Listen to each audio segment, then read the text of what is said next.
if I ever remember to do this thing on Jeff Gundlach, the bond king. He's the bond king because the media says he is. They never talk about his performance. Take a look at his bond funds. He's loaded up on agency bonds. If you want to take a look at how his fund is done, take a look at agency bonds, MBS, mortgage-backed securities. Annually done the same thing. Okay.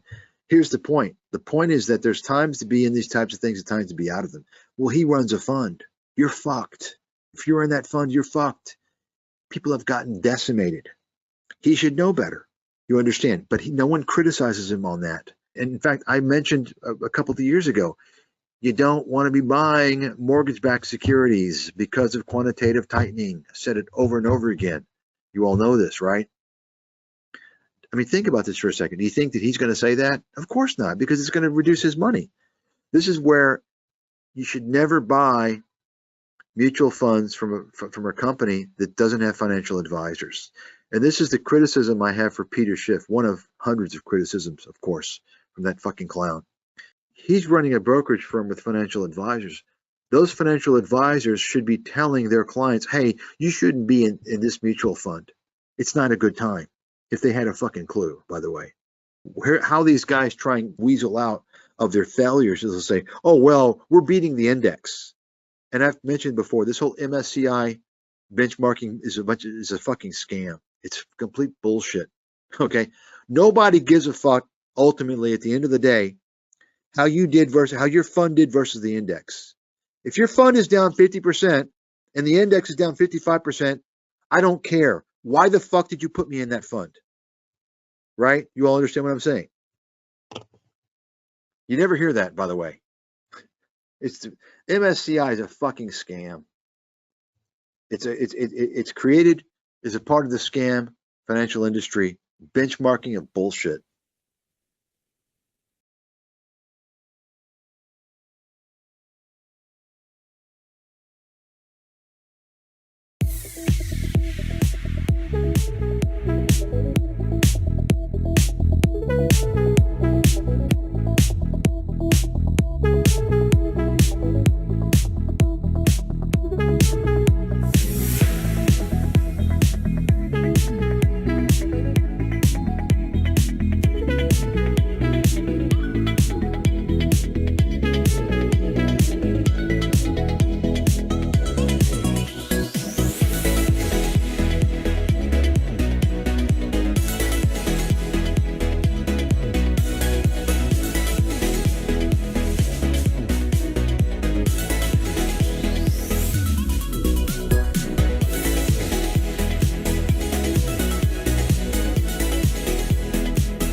terms of getting back as an investor, if it's coming down to here,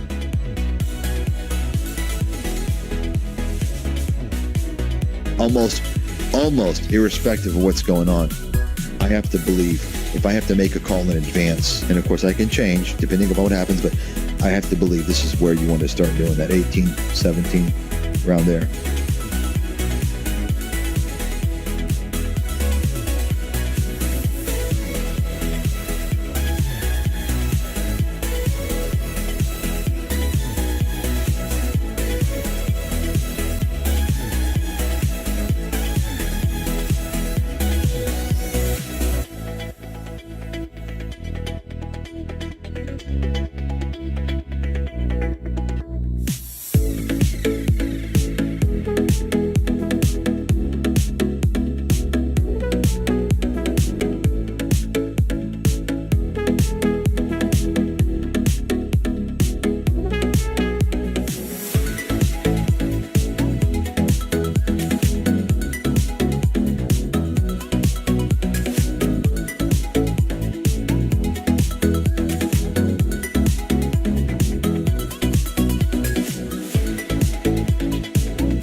Their earnings report is a complete game changer, at least for quite a while. Bottom line, NVIDIA now is going to enter the realm of Tesla, Apple, and all these other big,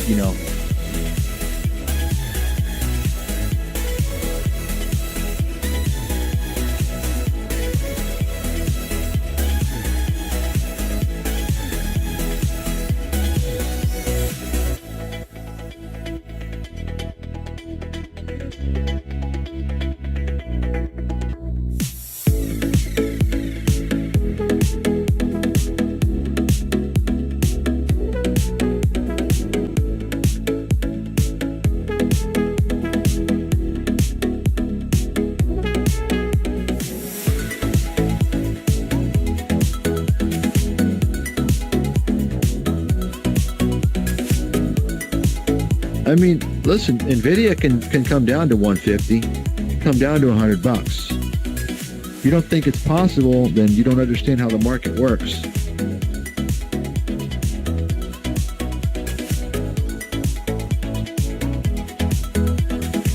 I mean, listen, NVIDIA can come down to 150, come down to $100. If you don't think it's possible, then you don't understand how the market works.